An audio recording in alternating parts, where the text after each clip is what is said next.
Launching the KYP application displays the list view that we described in another tutorial. It is also possible to present the main process information based on the geographical representation of a winery.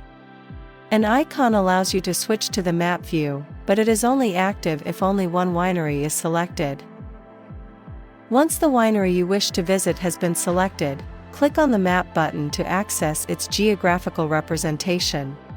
This representation must be configured by the account administrator when the account is created from the Vively's cloud portal.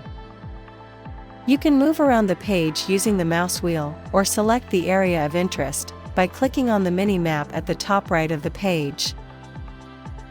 The page can also be zoomed in or out for a precise view of a particular area of the winery or for an overall view. This view displays the same information as the list view. Tank name and batch color. Process stage and its status.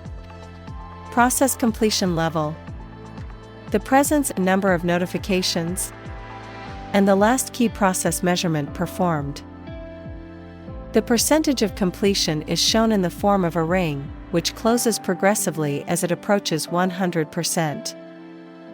For tanks currently being filled, a vertical animation symbolizes tank filling, and the tank also has a specific icon. Process tanks with a dangerous status are surrounded by a red frame. Mouse over of a tank brings up a window, displaying other information, such as batch volume, current process step, main grape variety, as well as the content of unread notifications. Finally, clicking on a tank displays its specific view.